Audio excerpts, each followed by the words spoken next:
This part of the year. We will start again in September. Thank you very much for coming. And we are very honored to have with us Professor Stavros Malas, a professor of genetics and development at the University of Nicosia Medical School and the Dean of the School of Veterinary Medicine at the University of Nicosia. Mr. Malas holds a bachelor's and a PhD in genetics from University College London, and then he joined the Medical Research Council in the UK. Sorry for that. You want to give my talk? Yes, because I know it pretty well. I can't go back for some reason.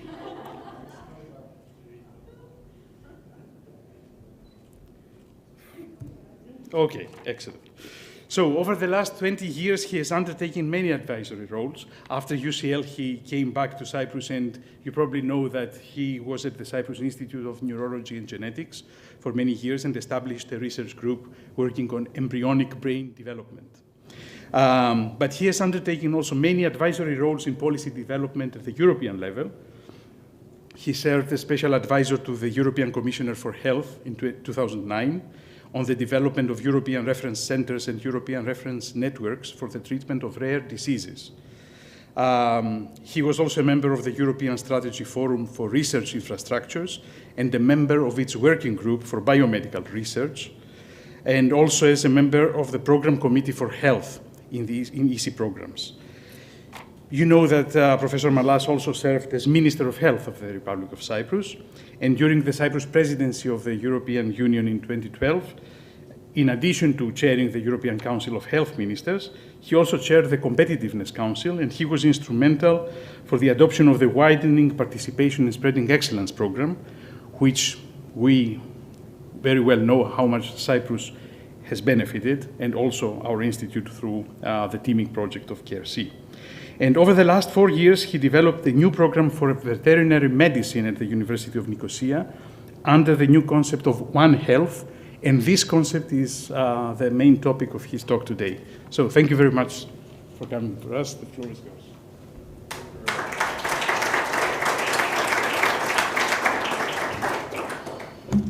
Thank you, Theodoros. Thank you, everybody, for being here. First of all, may I express my sincere thanks to the leadership for inviting me here to talk about this new and, in some ways, disruptive talk about One Health.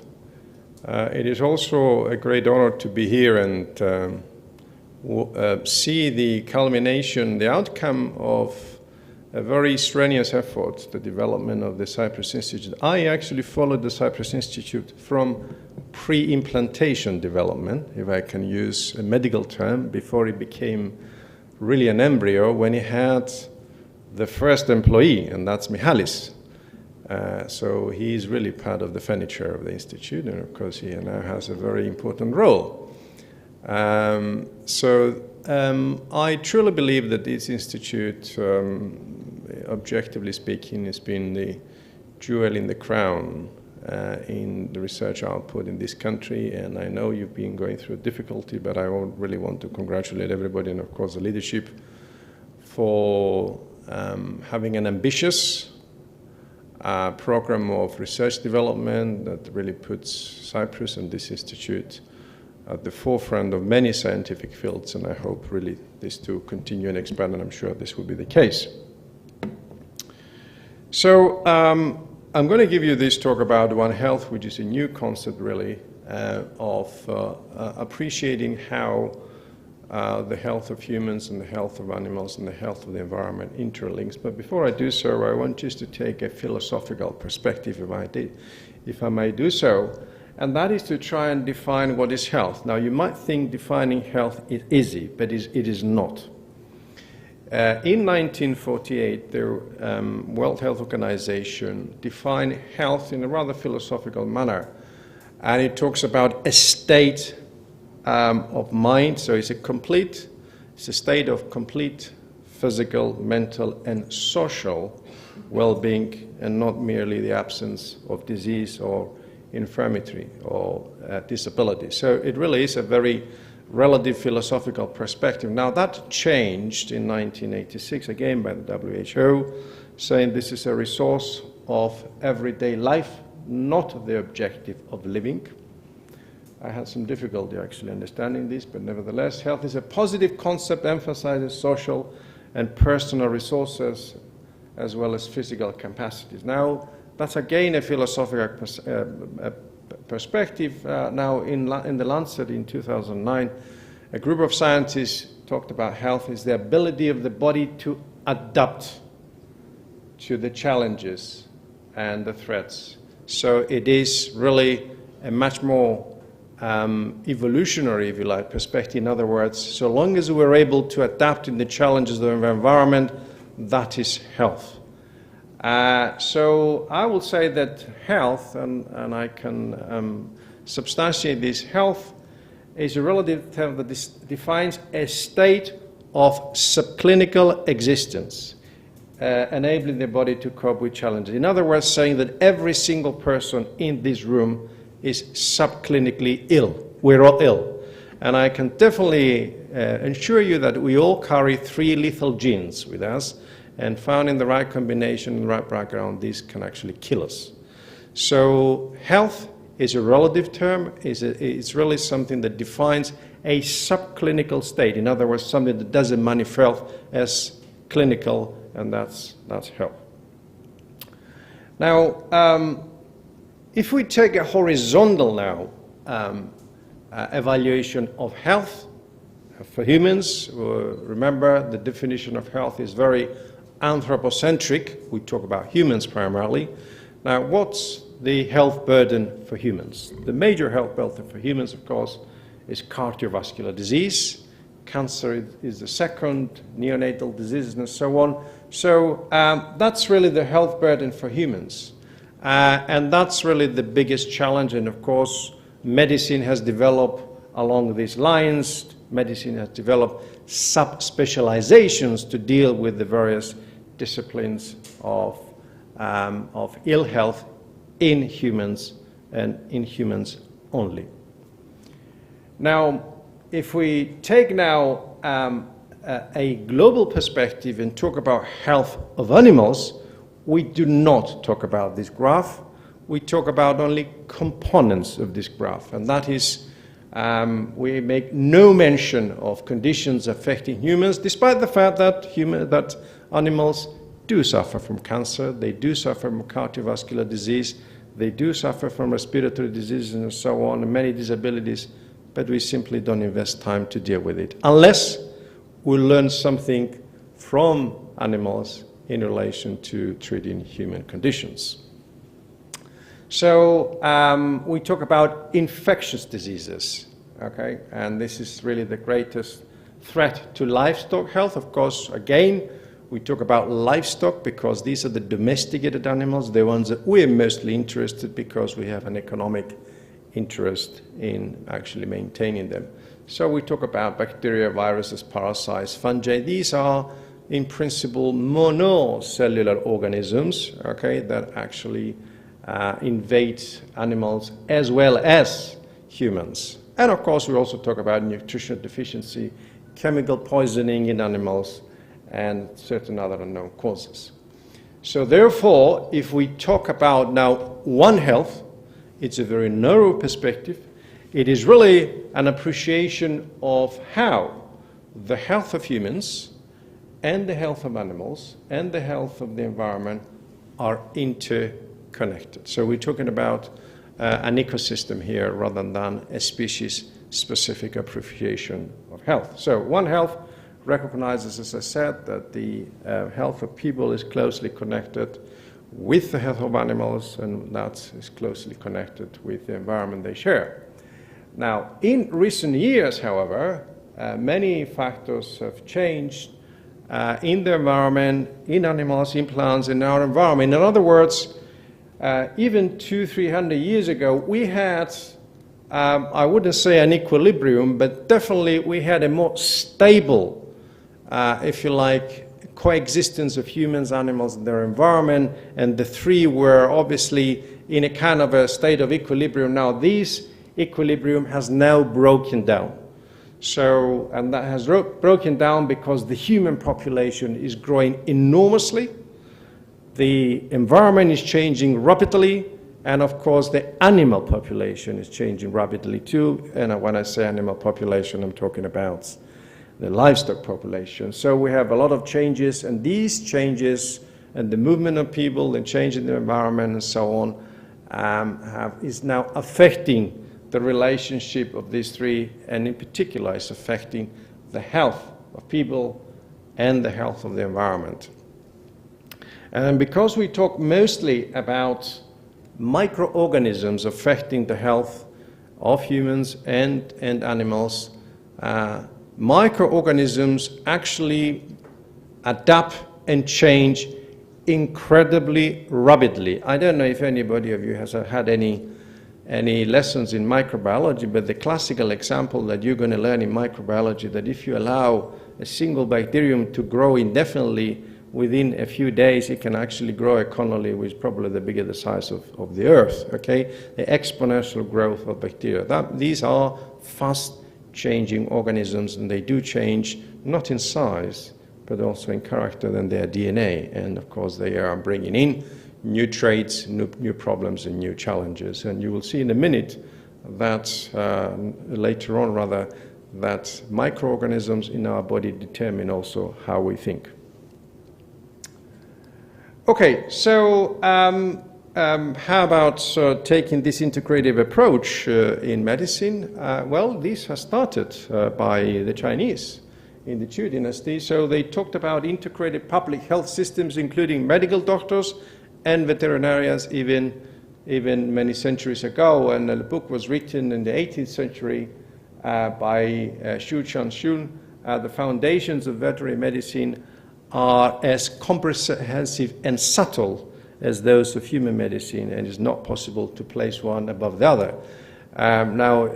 Recently I was in the graduation ceremony of the Royal Veterinary College in London, and the dean said there that veterinarians are really the top specialist, and human doctors is a subspecialty of veterinary medicine. Okay. So in the 19th century, the strong interest in comparative medicine started, that is comparing humans and animals. And this gentleman, the German Rudolf Virchow, which is really the father of pathology, said that between humans and animal medicine there is no dividing line, nor should there be. So it was really an appreciation that we live in an ecosystem that we need to learn from animals and treat animals just in the same way as treat humans. The first one medicine approach was really defined by Schwabe in this book, and again he brought up the paradigm between humans and veterinary medicine, that we really need to look at both sciences share a common body of knowledge in anatomy, physiology, pathology, and on the origin of diseases in all species. And having been involved in the development of a veterinary program, I can tell you indeed that developing a program in veterinary medicine, which is much harder, by the way, is developing a program in medical degree, is underpinned by these disciplines. Okay, so let's talk about environment. What is the healthy environment? And I know you have people here that are expert in this. So first of all, we need to define the external environment, because we have a very fast changing internal environment. That's our gut, and I will touch upon that. So, and it's defined in terms of what affects quality of life, yeah, the healthy environment.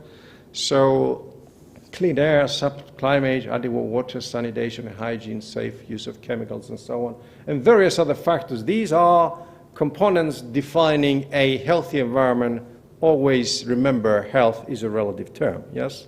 So, and that is really something that to bear in mind. So, taking that into consideration, I come to the first important point, and that is to remember that our internal environment is primarily determined by our gut. Our gut is our second brain, and it is a very fast-changing environment. It is an environment that is talking all the time to our brain, to the rest of the body, containing approximately 1,200 different subspecies and species of microorganisms, and in several kilograms now, I just want to give you an example to appreciate what effect it can have on the body.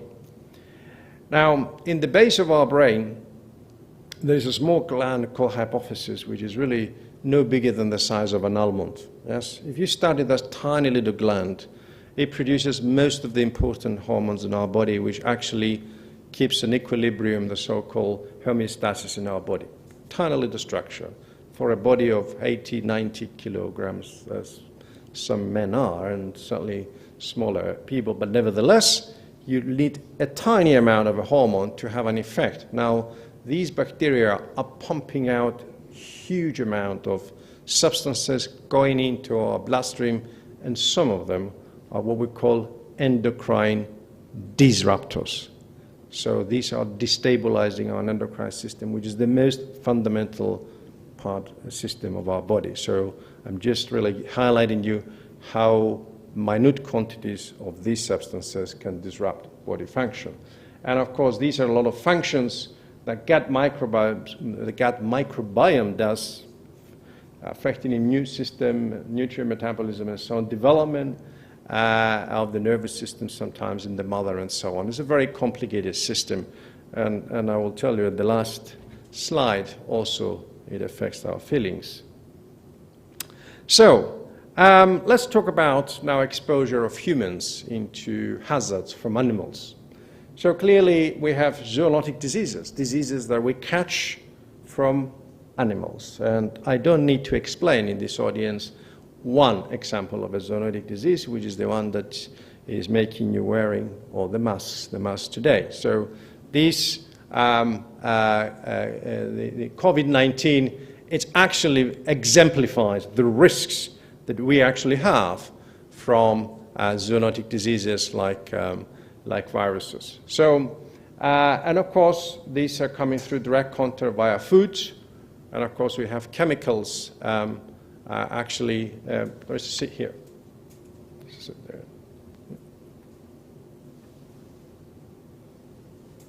There you go. So zoonotic diseases are caused by germs that spread between animals and people, and of course COVID-19 has had a very disruptive role in our life, and it will have, I'd say, forever until we find something to actually curtail the spreading of it. So about 75% of all new infectious diseases have their origin in animals. Yeah? So respiratory, integumentary system, the skin are affected, the GI tract, our gut, gastrointestinal system is affected, and that can actually cause a long-term effect, and that's important. So our GI tract, as I mentioned earlier, it's an ecosystem. Yeah? It's really something that lives within us. It's a different system living within us, and that's hosting about 1,200 different microorganisms. So One Health approach, it's a very anthropocentric, of course. We are concerned what concerns us mostly, and not necessarily what concerns animals, but we'll come to that in a minute, because we do have to take care of animals, and that's how I want to exemplify how a strategy for One Health can actually impact on animal welfare too. So, let me give you an example of intervention. So it's been in the public debate these days that what do we do if we have a zoonotic disease hovering around? What do we do? Well, of course, we need to take the conventional measures, which is really vaccination. That's what we do. We vaccinate. And this is an example of brucellosis, which is something, by the way, that occasionally appears in Cyprus and causes a lot of alarm in the farming community because it affects the humans as well. So this is really an example of a study done that how much does it cost to intervene? Well, that much the public health benefits. These are private. And if you add them all up, the total societal benefits clearly outweigh the intervention. So in the case of COVID, one cannot really imagine what would have been the disruption caused to the society if we didn't intervene. It took us a little bit more time than you need, but nevertheless intervention has taken place, and I'm glad that more and more people are actually convinced. So a contagious agent is one risk, but we have also food. Yes, food safety, very fundamental. So what we take from food, of course, a lot of hazardous agents, including endocrine disruptors, as the ones that I mentioned earlier on. So we need to really check when we apply food safety policy the risk of exposure, and one case, for instance, is salmonella. There are also chemicals that are coming through the food chain, antibiotic residues. So in this country, is a pioneer in Europe in using antibiotics. I'm going to show you some alarming results, some alarming statistics from this country, and I hope I don't actually change your habits in consuming meat, but you have to really know some facts. So we have heavy metals. Now, something recently, the last 10 years emerged, which is a completely new field in medicine, and that is the transfer of genetic material from animals to humans via the food chain, and in particular milk. So this is a natural way of animals, and of course humans do it, of delivering DNA, pieces of their DNA, from one place to the other. And these are tiny little molecules. They're called microRNAs. They're regulating. I know you're not geneticists, but it's very easy to actually appreciate genetics. So a gene is a book. RNA is just a photocopy of a book, and a messenger RNA is something that sticks on the photocopy and disrupts the way you read it. So these microRNAs are actually modulating the way we actually read our genome, and we get a massive dose from microRNAs, and these are actually considered as the, we'll come in a minute, they are considered as the new risk for humans. That is, how do we actually cope taking an enormous amount of genetic material that can interact with our own DNA via the food chain? Yeah. So it may affect the regulation of our genes. In fact, there are concerns about colon cancer being caused by some of these agents that are naturally released by animals. But of course, there are others that believe that there are beneficial effects of these tiny little particles. By the way, they're called exosomes. Yes, they're tiny little particles released from the cell in tiny little vesicles, and they merge with our cells. So I'll come to that, but let's also think a little bit about climate change. As I said, climate change can affect considerably many factors. So we have spatial distribution of vectors. These are the things that are actually moving around microorganisms. They can have, climate change can have a disruptive effect of this equilibrium. The encroachment of the vectors in particular, or humans, into the animal habitat, and also the disruption of animal migration. Various factors can be affected by animal health, by the health of the environment. But let's come back to this exosomes. What are they? Well, this is a cell, okay, and this cell is bedding off these little vesicles, and if you blow them up, it contains proteins, it contains DNA, and that's a microRNA, and this is what's present in particularly milk. So if you take a pint of milk and you analyze it, you find a huge amount of these exosomes. So there is an enormous amount of research. This is a new research, and they are the so-called potential pathogens of the Western disease. The Western world, because obviously we drink a lot of milk and we consume, we use a lot of livestock products. Now a new discipline is emerging to study how we cope with these biologically active molecules. If you pasteurize milk, they're still there. Yeah? So that's something, is a new, completely new discipline. And of course our body also releases exosomes, and there are a lot of diseases that we think now are caused by these little microvesicles traveling from one place to the other, carrying a cargo, yeah? Protected cargo, but clearly we are interested about that, that coming from humans, from animals. Now, so going back to now to the gut here, which is really the impact of the gut and the very many microorganisms in our gut. Now, if you actually put together the genome, the genes of these microorganisms, actually colonizing our gut, this is approximately 150 to 200 times more genes in the bacteria in our gut than the rest of our body. Now remember, bacteria multiply very fast, they replicate very fast, they change very fast. We don't. So that's a very powerful fermenting machine of biological change every day happening in our gut. Now, in the gut of animals, of course, these bacteria are producing, as many of you know, methane. And methane is a major culprit of the greenhouse effect, as I'll mention later on. It's 15, 20 times more potent in causing the greenhouse effect than CO2. So, we also have parasites and so on. So, and the impact of the gut microbiome in the greenhouse effect is shown here, and the culprit are the cows. The cows are producing a lot of it. Well, we produce a little, but the cows are producing a lot. And they produce about 120 kilograms of methane from their gut. And that can change depending what their gut contains, and that's where you need to study this all the time.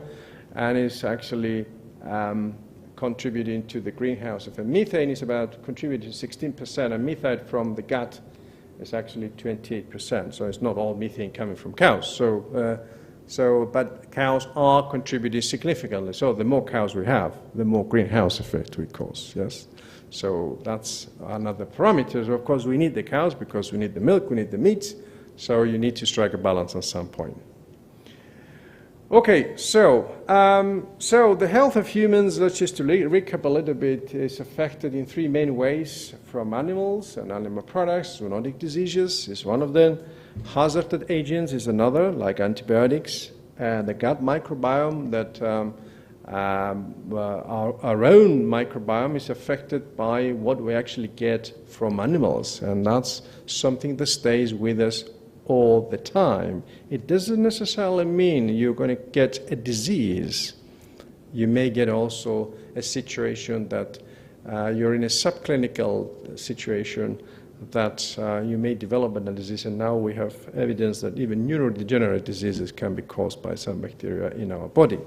So you need to have policies in place. You need to have a federating, if you like, approach where you look at the health of animals and see how by improving the health of animals, you're improving the health of humans. That's what you need to do in order to have the One Health policy alongside the environmental health approach. So you need to control zoonotic diseases, and that's a major issue. And this is the job of, if you look at it from the national level, of the vet services. The vet services are those people that are doing the surveillance. You need to improve farm practices, and I'm going to give you some examples from this country just to demonstrate that we have to change completely the way we actually keep animals. We need to go to smarter, greener farms, and so far in most countries, not just in this country, but in this country, it's actually the worst example, I'd say. No action has been taken so far. And if you do so, you're going to improve animal productivity, you're going to improve quality of the products, you're going to improve also product marketability. Now, I don't know, you like ice cream, most of you, so we do like ice cream, of course, I know you do. And if you go to Mr. What's our best ice cream maker in Cyprus? Baba Philip. Okay, thank you, Andrula. So, and you ask him, how much ice cream do you export? He will tell you, I have a problem. And what's the problem? Our milk is dirty. And unless I buy milk from a supplier that has clean milk, I cannot export. Just a classic example of marketability. So you need to identify, therefore, in One Health concept, the bacteria, the parasites in the gut microbiome of farm animals which infect humans. And remember, if you get infected in a single day, you have a colony. So it's part of your body. It doesn't take long. So where does Cyprus stand on the One Health? Let's come now to our homeland and see what we do in this country, or what we should do in this country, rather. So we have no concerted policy on One Health. We don't have any policy on One Health. We have fragmented policy, but it's not a unified one. So as zoonotic diseases, there is surveillance from the vet services, but this is just surveillance to keep us below the acceptable level. And I'll give you an example that will allow me in a minute in terms of the microbiome, in terms of the bacteria in the milk we drink. That is really unacceptable level. So now, we do need in this country One Health policy because being an island is an advantage. Geographical isolation can actually add value. Think about New Zealand. In New Zealand, there are 3 million people and 30 million sheep. Okay? And the reason you have a lot of sheep is because of geographic, well, of course, the conditions are promoting, the farming, but the fact that it's an island, it's actually making it easier to contain agents coming from other countries. So Cyprus can have this advantage. So also we need to look at antibiotics, and we must go into a different farming model, and we have examples minimizing the use of antibiotics as well. Again, the state laboratory and the public health services are looking into that, in other words, detecting if we are at the safety level, but we want to go free, because having antibiotics in the food chain actually affects the microorganisms that live in the food chain. It's a natural pressure tool to have antibiotics. And of course, to look at the gut microbiome.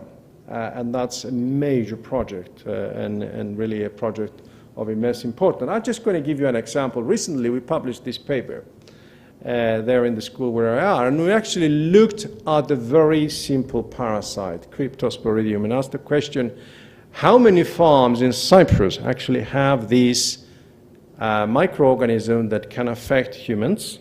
And we're sure that all the farmers are actually infected, and probably other people. And we found approximately 60% of the farms got it, okay? And they got it at a very high level, causing major loss in the meat outputs, losing animals, milk production, and so on. No action taken. So that's just an example of an approach to identify some of the culprits that can cause an One Health outbreak. Now, what about antibiotics? Antibiotics in Cyprus, well, these are figures a little older, but they still are. Cyprus topped the EU list. We're using around 400 milligrams, half a gram per kilo of meat of antibiotics, primarily pig.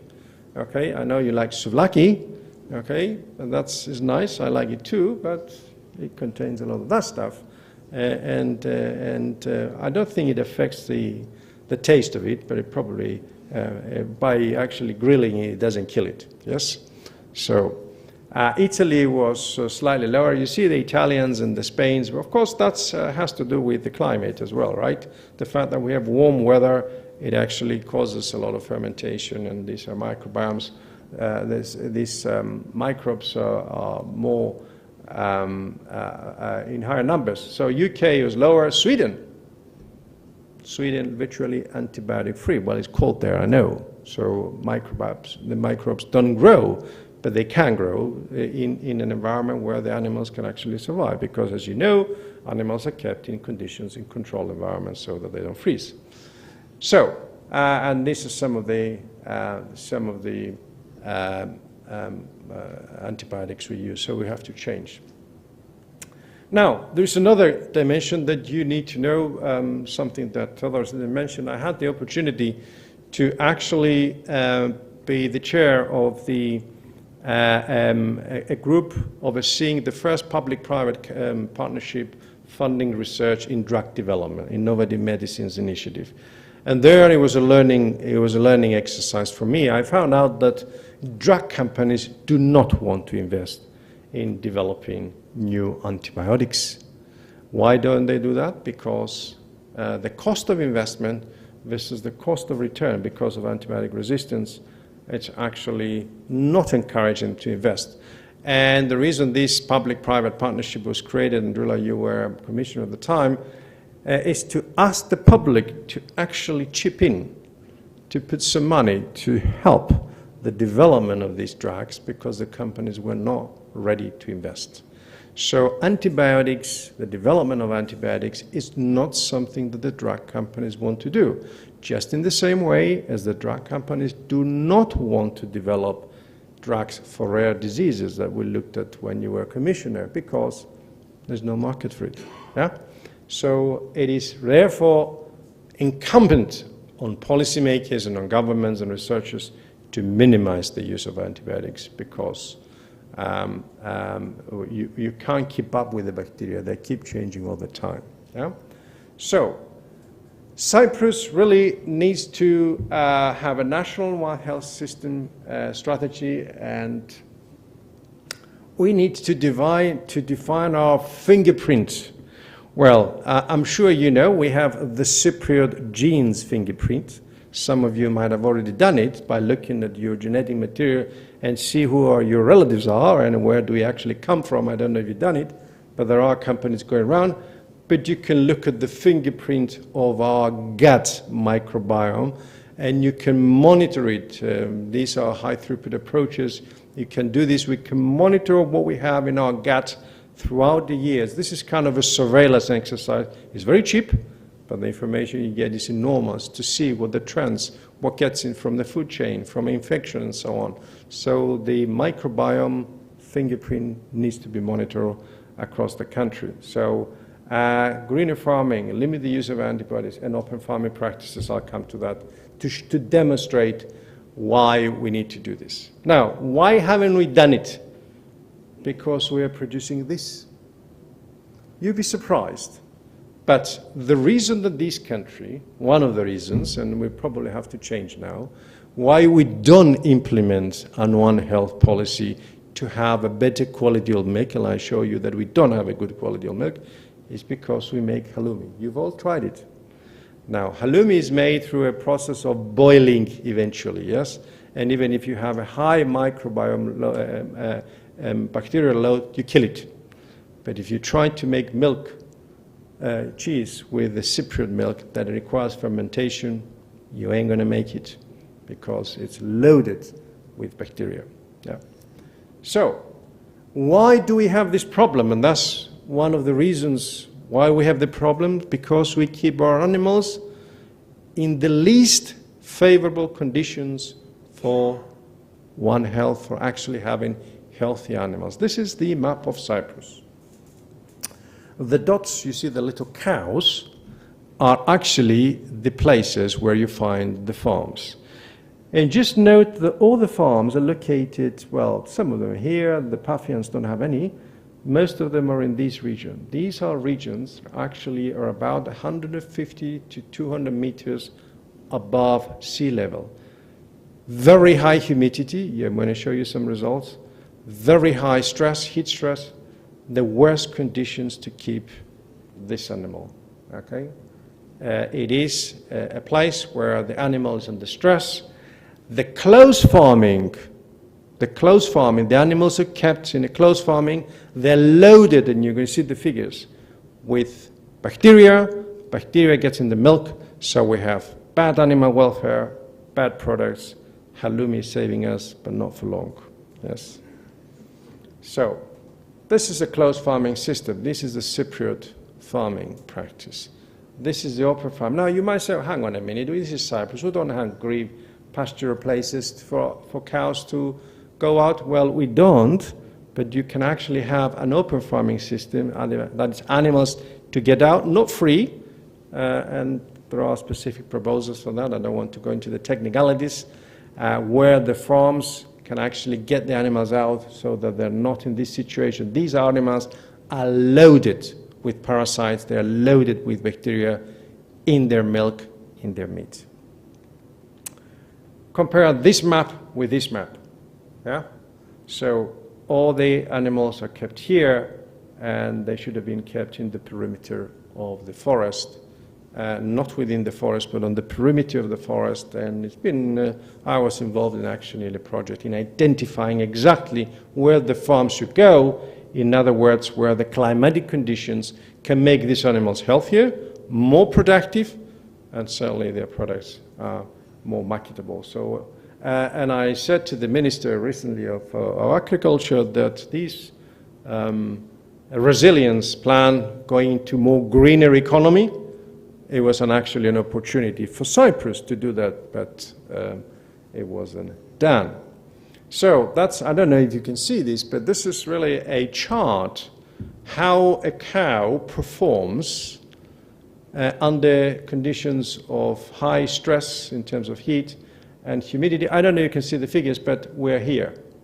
Yes, our animals are kept during the summer here under the extreme heat stress conditions, and of course the productivity of these animals actually is affected, and a lot of things that go wrong in an animal when it is living in under these conditions. So clearly animal welfare and well-being as well as productivity are affected. Now, and this is some of the examples. Milk fat goes down, the fat-protein ratio goes down, and somatic cell count goes up. What is this? These are immune system cells present in the milk. They go up in such climatic conditions. These are the ones that actually destroy the ability of the milk to be converted into high-quality cheese, and halloumi saves us for now. So, improving animal health globally, it's important, and of course you need collaboration of different health sciences to meet this new challenge. No, so you need veterinary medicine, human medicine, environmental and social science, wildlife and public health to really collaborate to bring together what we call One Health. How do you do this? Well, policy making all the time must be underpinned by hard scientific evidence. Politicians do not make sound decisions if they think they know best. They must base their decision on scientific data. Now, and if people looked at this data over many years in Cyprus, we wouldn't have had the situation we have in terms of our farming industry, because simply they were not looking at the data. So you need to develop the centers of excellence for education, training of veterinary medicine, human medicine, and public health. Now look at this figure here. How many vets do we have in this country to look after our animals? Just to give you an appreciation. Well, the government sector that is actually doing surveillance and public health, they are sitting in their offices and they take their cruises and go out and sample and come back and tell us, well, we're just okay, are about 25 vets. Now, the private sector is providing the animal health care, is treating the animals. Well, most of them are in the money-making business, that is in the companion animals, yes, our cats, our dogs, we're very good in that, we can get better. Okay, so we have about 120 vets dealing with about 300,000 pets, yes? The productive animals, which are 38,000 cows, around 600,000 goats and sheep, they have 8 to 10 vets. That means the farmers are the vets. Yes, the farmers are doing the veterinary work. They're not taking any advice, they're using anything they want. And of course the pigs, we have 370,000 pigs, and we have 2 vets to look after them, yes? And the horses, because it's a money-making business in some ways, not a very transparent one in many ways, we have 5 vets to look after 2,000 animals, yes? So, well, we are just under 1 million people, and we have 3,500 doctors for ourselves, yes? But not very many for animals. We can do better, I think, yes? And I hope the effort now with the veterinary school to improve and give more emphasis on these animals. Now, let's go back to this big business of somatic cells. Now, this is really a figure of the udder. Okay, that's the cow udder, and that's the point where the bacteria will get in into the milk and the body will respond. The body will send the fighters, the somatic cells, to actually kill what's coming in now. And you can count the cells here, and if you're about 100,000 cells per cubic centimeter per millimeter, you're okay. It's a very good milk. If you're 200,000 per ml, you're still okay. If you're 400,000, this is unfit for human consumption. Sometimes we go over this, and we don't tell it. And that's, I think, not right. So we're hovering here. Cyprus milk is here. So, and that's really a big problem for this country. I said it in front of 1 or 2 ministers, and they said, oh, we didn't know this. Well, we should know this, and that means knowing science when you develop policy. And again, this is depicting the situation. We're getting the bad milk because our animals are living like that. Halloumi involves boiling, and if you get fermentation, if you want to make cheese that requires fermentation, Parmigiano, for instance, the Italian, you're never going to make it. Yes.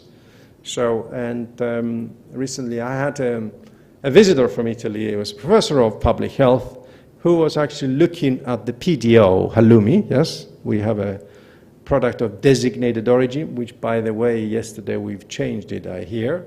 I'm not sure whether it's to the good, but nevertheless we've changed it. And he asked me the question, if me, the Italian, go to a supermarket to buy Parmigiano, whichever box of cheese I buy must have the same taste of Parmigiano, because that's what it is, PDO. But for you guys, if you buy the halloumi the way you want to make it, it's going to be different. Why? Because the taste of halloumi made with goat and sheep milk is completely different. The one made with half and half is completely different. The one made with 60-40 is different. 70-30 is different. What is PDO for you, he said. What's the definition of PDO? So we actually adjusted the economic interest into something that we call it PTA. Okay, one day we will realize that we need better farming to make good quality cheese to get out of this stalemate we're going to face with halloumi in the next few years. Okay, why do we need to do that? Because halloumi, the actual income of the country from halloumi is actually shown here, the green. Halloumi is a major source of income for this country. And unless you actually protect the quality of the product as well as the milk we make, we're going to have problems at some point in the future. So, we want this strategy that will place animal welfare in the center. And healthy animals produce healthy products. So, less obviously parasitic and microbial load will have a lower risk of transmission. Less use of antibiotics, as I said, better quality of animal products, increased productivity and marketability of the products. And we also need a lower number of animals. Now, that's where genetic improvement comes into being. Genetics, eugenics called for humans, genetic improvement called for animals, is really the discipline that enables us to select the best performing animals to produce more so we can have less animals. Now, recently, you probably saw the farmers pouring the milk outside the presidential palace. Okay. If you guys go and visit the farm of the Agricultural Research Institute across the road, which is really across the road, there, that is the model farm. There they keep the most productive animals. So a single goat from that farm will produce 550 kilograms of milk, liters of milk a year. With sheep is about 400 a year. The average in the industry, you know, in the farmers, they're about 30 to 40% lower. So these animals in Athalassa eat the same food, the same amount of food, they produce more because they're improved genetically. whereas the ones in the industry are not performing well in most places because they're not improved genetically. And we had a program, you know, the AgriSygen, to actually develop that, a national program to have essentially standardized animals productive, because if you produce more milk with a lower cost, then you'll be able to be asking for less money from the government, which you're never going to get. So lower cost, higher profit, and of course, lower methane emission if you're talking about cows. The reduction in the population of cows, it's a major challenge for humans across the world. Now, so we need healthy farming, smart farming, environmental health risk reduction, genetic improvement. These are some policy drivers. How do you achieve this? Do we have the people to do this? That's the question. And of course, I can bring you a little idea, and that involves also this institute. By the way, this is a farmer, and the only farmer that produces that has antibiotic-free products. Okay? Riverland. I'm sure you've been to Riverland in some places, yes? So who will be the players that can do this? Well, I've given you some examples here. So the animal health, so healthy farming, state laboratory, the vet services, the Agricultural Research Institute can also be involved. You've got a couple of institutes here, centers that can get involved. The National Registry for Phenotype Selection. You have a major computing facility. I call for a national registry of all animals, their genotypes. Only France does this. Yes, we can do this. It's cheap. And why do you need to do this? Because you can tell the farmer you're going to mate that animal with that animal to produce a productive animal. Unless you do this, you're wasting your time. So genetics, it's important. So, and of course, the School of Veterinary Medicine will also come in with the educational background. Climate change, resource management, smart farming. Smart farming is important. Standalone farms. Better use of resources, water, energy, cyclical economy within a single farm.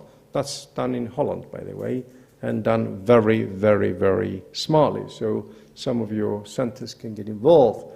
And believe me, the industry is investing a lot of money in this. The farmers and the dairy industry want solutions from the researchers. They cannot give the solutions themselves. So, and of course, you need to support this with a small investment with the Center for Zoonotic Diseases to complement this effort. Now, One Health research is cheap. I come from a background that studies the development of the brain. Now, if you study the development of the brain in embryo, it's a very costly research. Yes, it costs a lot of money. Doing research in microbiomes, it's very cheap. The results you get come very fast, and the actual analysis can give you a lot of impact and papers if you're an academic, but of course, results. And there is a huge amount of funding across many programs of the European Union involving One Health. A lot of money.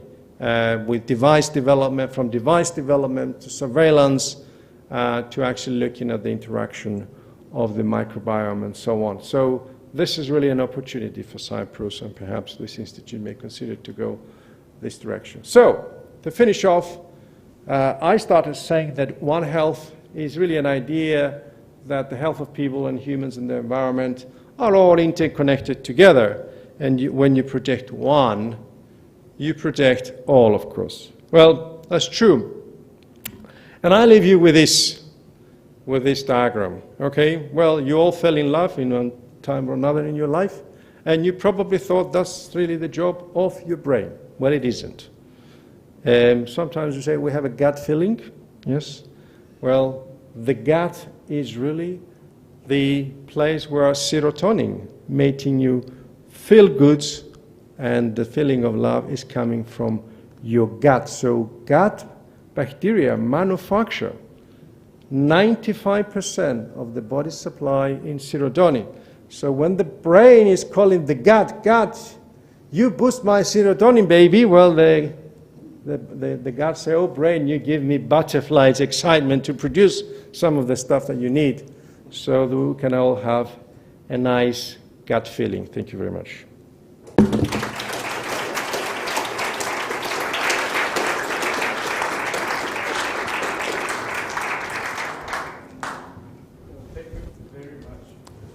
At your disposal if you have any questions. Very informative. Not about the last slide.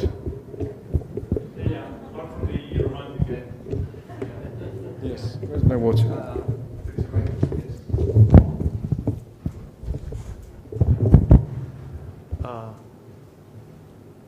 Dairy products have been linked with cancer, and I'm wondering how that fits the picture that you presented. Yes, yes, indeed. Well, I did allude to a little bit about exosomes.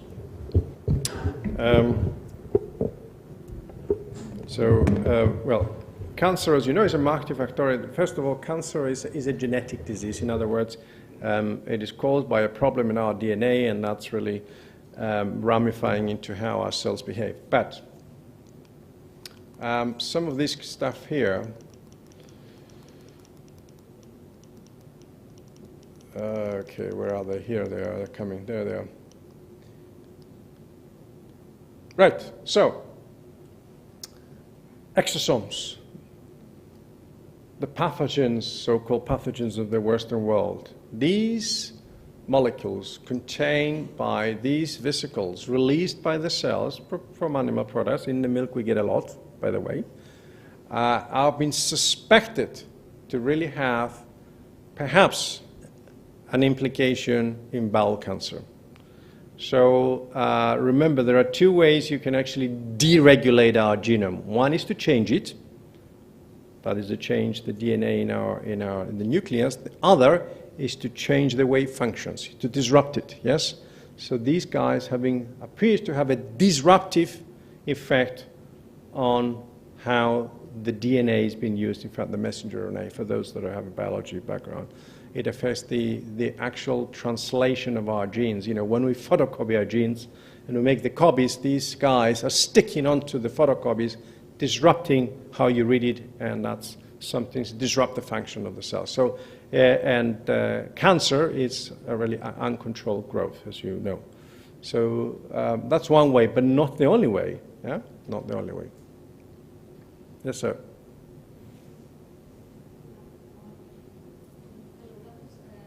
Terrific and terrifying talk at the same time. So I am a bioarchaeologist, so I study human skeletal remains from archaeological excavations. Right. Now, obviously, and the One Health perspective is something that has emerged also in paleopathology recently, explicitly. Indeed. So my question is, obviously, with skeletal remains, we cannot access the gut anymore, which is clearly fundamentally important in this kind of analysis.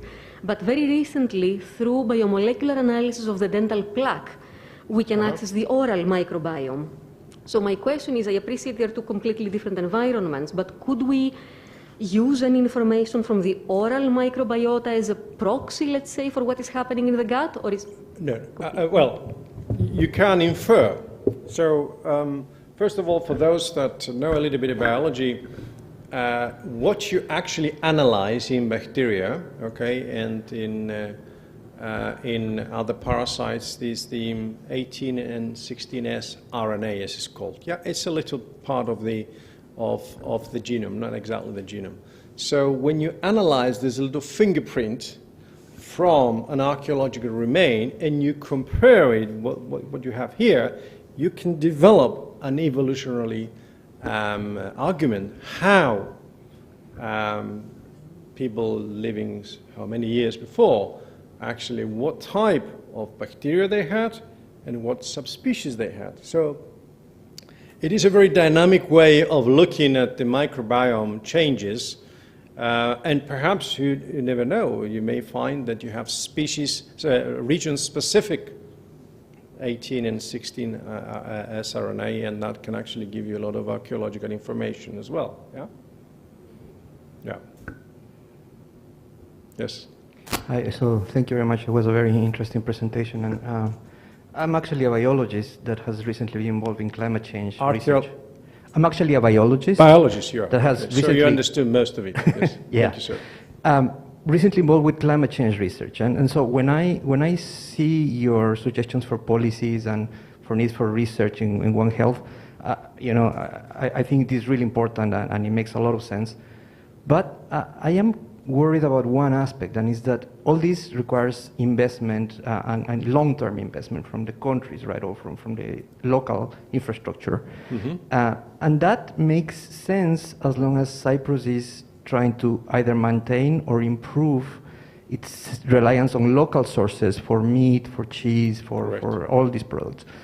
However, if you factor in the predictions of climate change, where temperatures are going to shoot up, water availability is probably going to become more and more difficult in a place like Cyprus, I think at some point that just the market value of producing something locally might reach a point that is basically will be cheaper to import things than to produce them locally, because of how cows require enormous amount of water, a lot of food that is going to be harder and harder to find here in Cyprus. Higher temperatures, animals are going to get more stress, less productivity.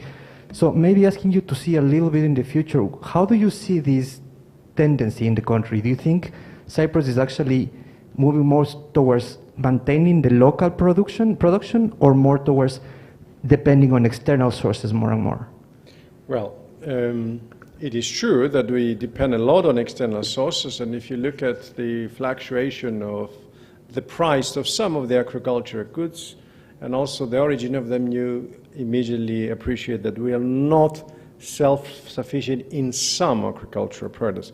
We are self-sufficient in meat coming from cattle, coming from goats and sheep. We are not self-sufficient in poultry. Yes, we import about 50% of it.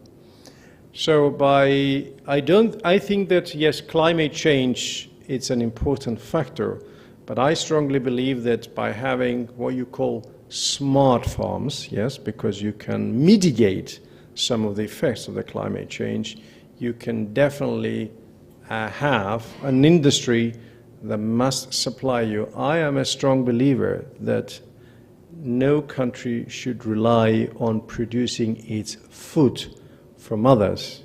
And an example is now this crisis we have, yes.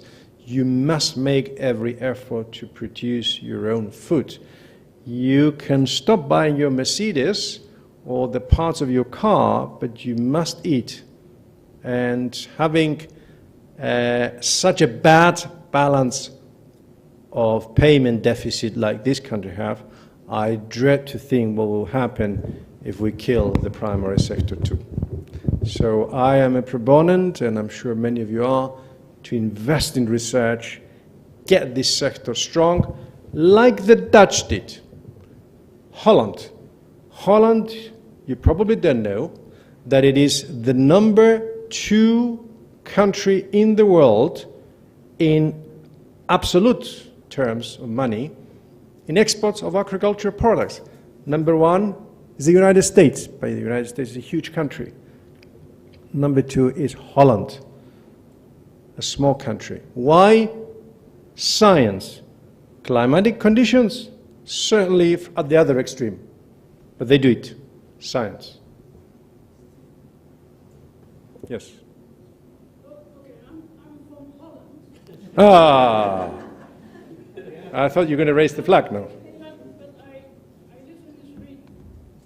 This region is not Cyprus, and the Middle East region is not suitable for cows.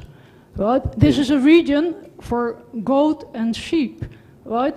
So if we want to produce our own food, we should, as you said in your last slides, invest in the goat and sheep sector. Correct. Right? Small ruminants are the animals of this region. Here, the highest productive cows, the Frisian cows, they come from the north. They're suffering here. They're out of their region. Yes. You're absolutely right, but you can mitigate that by relocating them into areas of slightly, where are they? Did I get, oh no, sorry.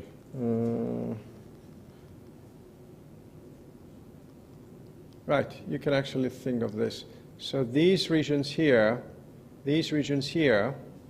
are regions I'm not saying they're optimal regions, but these are regions you can actually narrow the window, because there's a window of bad climate in Cyprus. It's not 12 months of bad climate. It's actually 3 months.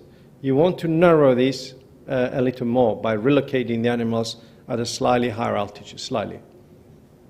Mountainous environment is a fragile environment. There's sloping lands. It's not plains and pastures. On the perimeter, we can have a discussion about this. I'm not saying to put them on the top of Troodos, but on the perimeter of the actual mountains, where you actually have the interface between the government land and the private land. They've been identified. Yes. So, but I agree with you. It's the most optimal environment. But we do have. We need to actually, if you have an open farming system, a smart farming system, you mitigate some of the problems that you have with the somatic cell count. Yes, the Frisian Holstein is a cow that has an optimal temperature of living 25 degrees. We know that, okay? And we know that in the summer is an issue, but we have to have them, yes. And we have to have them in the best possible ways.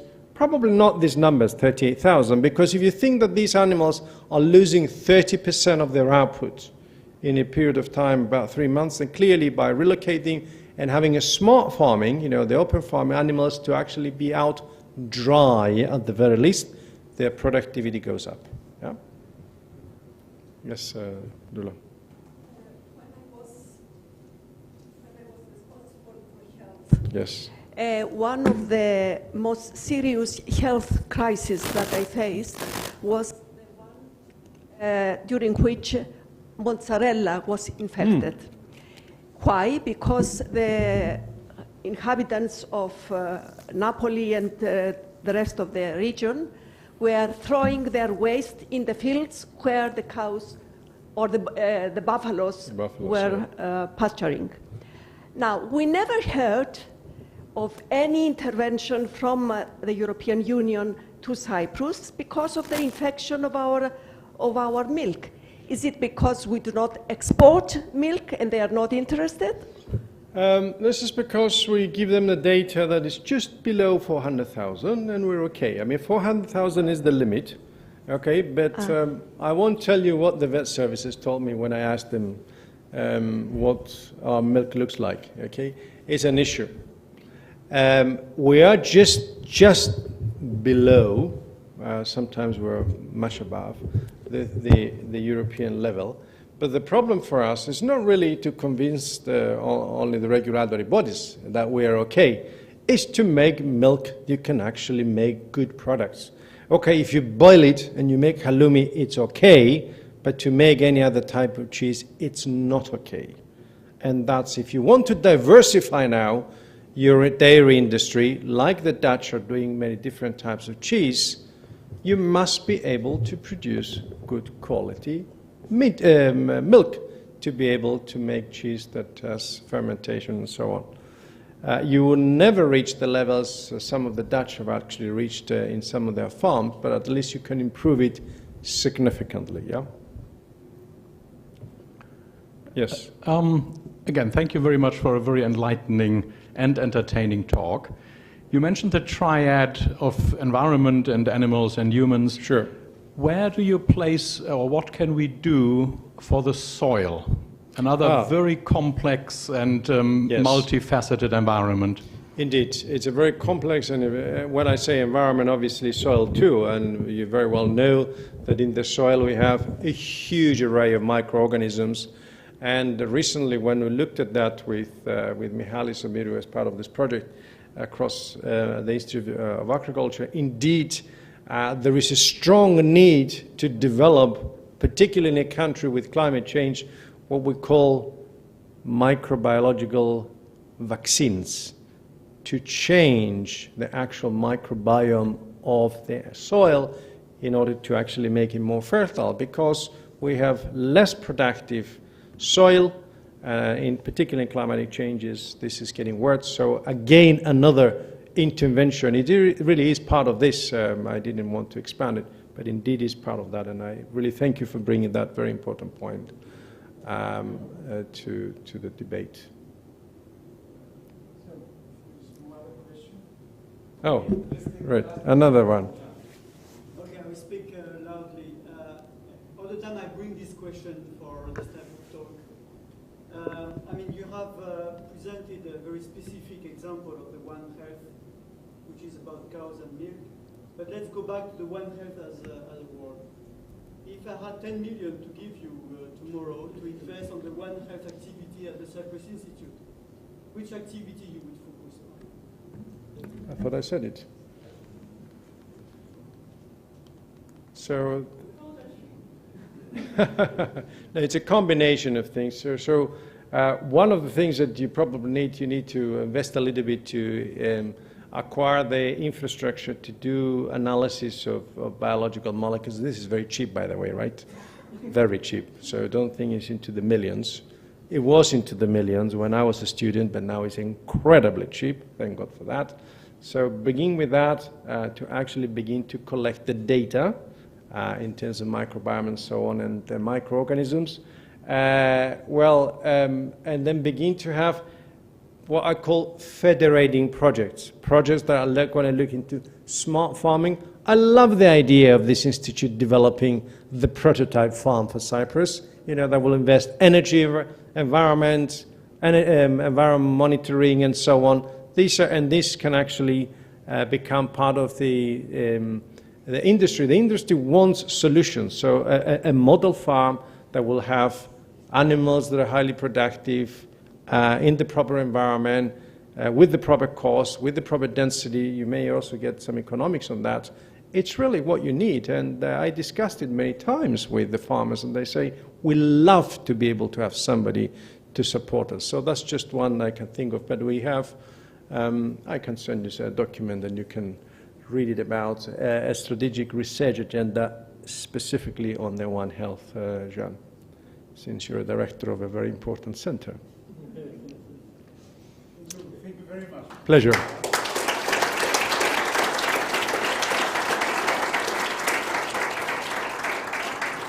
I hope I didn't alarm you. Go and eat your cheese. Go and eat your halloumi. Halloumi is nice. You can grill it too. And drink your milk. Goat's milk.